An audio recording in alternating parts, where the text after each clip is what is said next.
Maayong adlaw, ako si Joaquin David V. Batallones and karon kay mag-answer ta og rationalization sa Earth Science. 20 items. Let's start. Number 1. The slope angles, nature of slope material, and water saturation are some of the factors controlling the mass wasting process. Which of the following is a recipe for landslides? A. Long angle slope, soil and wet conditions. B. High angle slope, soil and wet conditions. C.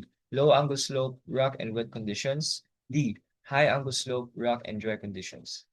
So akong answer aning number 1 is letter B. High angle slope, soil and wet conditions. Kay taas nga hilig plus basa plus nga yanong nga yuta equals dali ra molusad. Sayo pang A, low slope, delikado. Sayo pang C, rock, mas ligon. And sayo pang D, kay dry, dili kasagaran makakos landslide. 2. Which of the following precautions should not be done while a typhoon is in your area? A. Stay away from floodwaters, they may carry waterborne diseases. B. Check the roof and windows of your house for any damage or loose attachment. C. Monitor the weather reports and the weather outside. D. Pack a bag with water, food, clothes, batteries, flashlights, and other necessities. So akong answer on number 2 is letter B. Check the roof and windows of your house for any damage or loose attachment. Kay delikado mo sa ka o matanaw sa atop during bagyo. Sayo pang A kay sakto ang precaution. Sayo pang C, sakto pod ang precaution. Sayo pang D kay sakto pod ang precaution. 3. A typhoon warning has been raised in your area. You are trying to determine the nearest town that you can evacuate to avoid the effects of the typhoon. Which of the following information will you need to look up? A. Diameter of the storm. B. Maximum wind speed. C. Amount of rainfall. D. Movement speed. So ako answer aning number 3 is letter D. Movement speed. Kaya ang movement speed ang pakita kung saan moabot ang bagyo. Importante para evacuation. Sayo pang A, dili makatabang para timing. Sayo pang B, danger level ra, dili timing. And sayo pang C, kay dili mo ingon kung saan moabot. 4. Imagine you have a pet fish called Kalayaan. You keep Kalayaan inside an aquarium, but she looks very weak. You then decide to add a tablespoon of salt into the water, and this made her look healthy. After a year of taking care of her, you decide to release her back to her natural habitat so that she can reproduce freely. Which aquatic biome do you think is right for her? A. River. B. Stream. C. Estuary. D. Freshwater lake. Ang ako answer ning number 4 is letter C. Estuary. Kay halong tubig, fresh plus salt, sakto para isda ang giad o asin.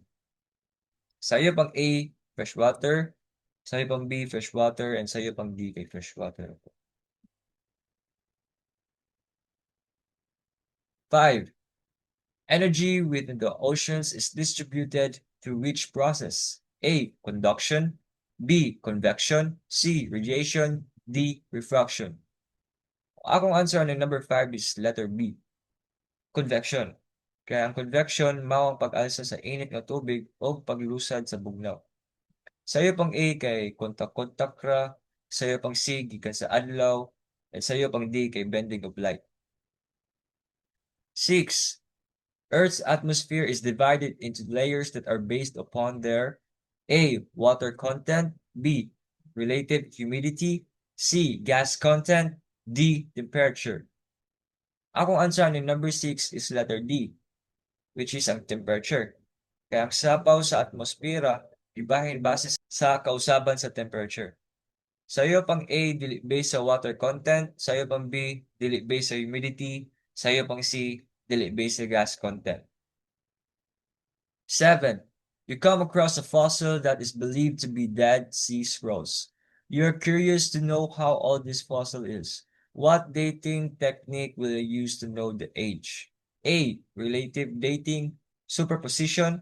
B. Relative dating, fossil succession. C. Absolute dating, carbon dating. D. Absolute dating, potassium argon dating.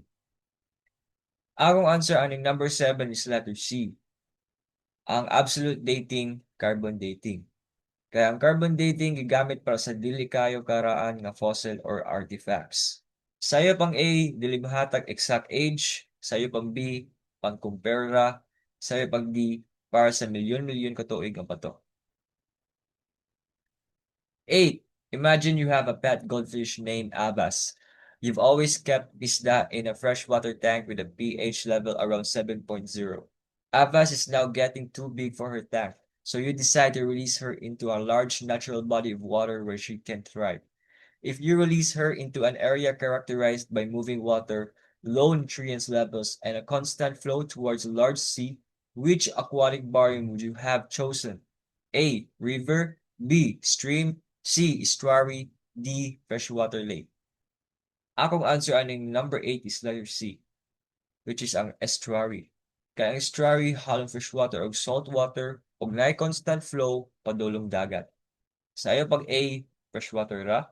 Sayo pang B, gamay ug dili stable. And sayo pang D, walay flow padulong dagat. 9. A mixture of sediment was placed on the closed age table. The faucet was turned on and allowed the sediment to flow downward. The sediment began forming at the lower end until a delta plane is formed. Using this illustration, how can a delta be formed without excessive mass movement? A. Turn on the faucet with water running smoothly and adjust the table on a low slope. B. Turn on the faucet with water running smoothly and adjust the table on a high slope. C. Turn on the faucet with water running turbulently, then adjust the table on a low slope. D. Turn on the faucet with water running turbulently, then adjust the table on a high slope. Ako answer ng number 9 is letter A.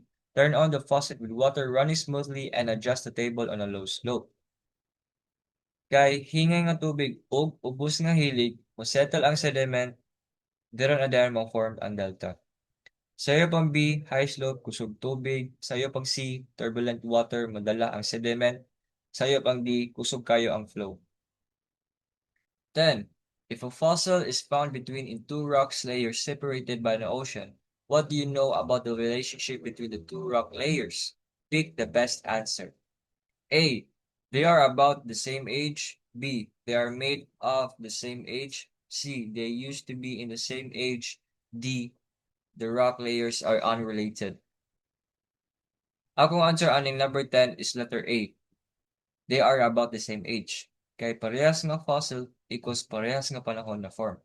Sayo pang B, dili pasabot nga parehas bato. Sayo pang C, dili kinahanglan nga gikan sila sa same area. Ug sayo pang D, kay naay relasyon kay parehas og fossil. 11. Legumes can be important for agricultural production because bacteria and root nodules fix nitrogen that can then be used by the plant. Which of the following four crop rotation programs would be most desirable to increase soil fertility? So, akong answer aning number 11 is letter C, which is so year 1, rice, year 2, mongo beans, year 3, mongo beans, year 4, corn, year 5, corn, and year 6, mongo beans. Siya ang gipili na answer aning number 11 kay ang munggo makadugang nitrogen ug tarong ang rotation sa C. Sayop ang A kay daghan kay corn, sayop ang B sobraan kasigi og beans, sayop ang D balik-balik ra.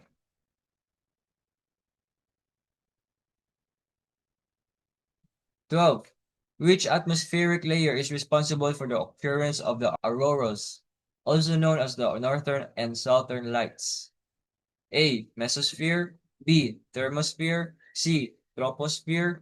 D. Stratosphere. Akong answer ng number 12 is letter B, which is ang thermosphere. Kay dinhi makaigo ang solar particles o makapahimog aurora. Sayo pang A, kay dili diri mamungna ang aurora. Sayo pang C, dinhi ang weather dili aurora.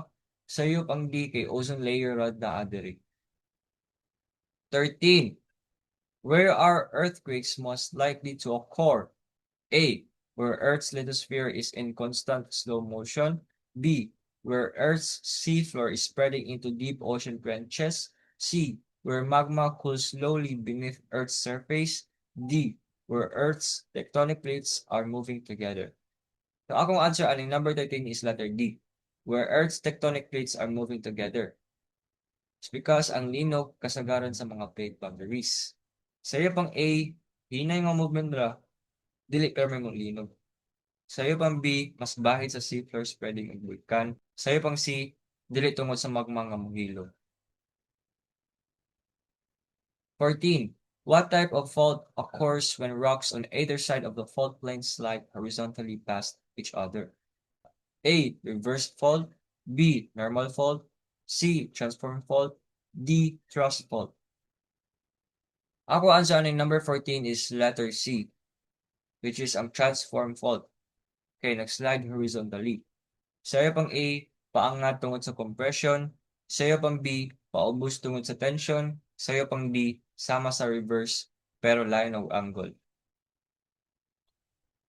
15. The diagram shows two types of movements of Earth's crust. What feature of the ocean floor develops in the region labeled A? A. Continental shelf. B. Trench. C. Island arc. D. Mid-ocean ridge. So, akong answer aning number 15 is letter B. Trench.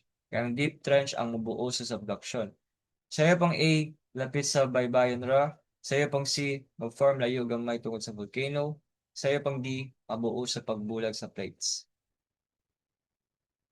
16. Which soil layer is devoid of organic matter and made up of broken bedrock? A. O horizon. B. A horizon. C. C horizon or saprolite. D. R horizon. Akong answer ng number 16 is letter D, which is ang R horizon. Kay mao ang bedrock o buak nga bato. Sa pang A, punog humus. Sa pang B, topsoil na agyapon organic matter. Sa pang C, weathered rock. 17. What is the primary purpose of the ozone layer in the atmosphere? A. To trap heat and warm the earth. B. To shield against UV rays. C. To enhance cloud formation. D. To regulate air pressure. Ako answer ng number 17 is letter B. To shield against UV rays. Kay ozone mupugong sa UV rays. Sa pang A, greenhouse gases ang mo trap og init. Sa pang C, dili para pa cloud formation. Sa pang D, lain layer ang mo control sa pressure. 18. Which soil layer is rich in organic matter and is known as the humus layer? A. O horizon. B. A horizon. C. E horizon. D. B horizon. So ako answer aning number 18 is letter A. Ang O horizon. Kay punog humus og dunot nga tanom. Saya pang B. Lahi humus pero dili pinakataghan. Saya pang C. Nutrient poor. Saya pang D. Gamay ra organic matter.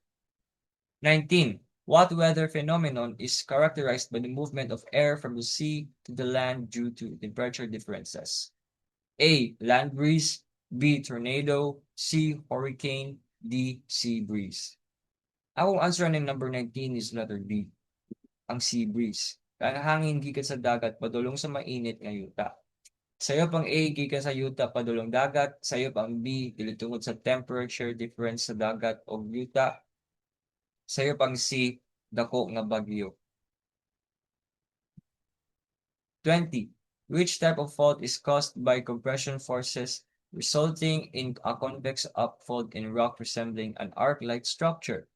A. Normal fault. B. Reverse fault. C. Graben fault. D. Anticline. Ako answer ni number 20 is letter B. Ang reverse fault. Kaya ang compression nga mo angat sa bato. Sayo pang A, tension ang cause. Sayo pang C, naghulog ang block. Sayo pang D, fold ni delete fold. So, mauro to. Thank you and goodbye.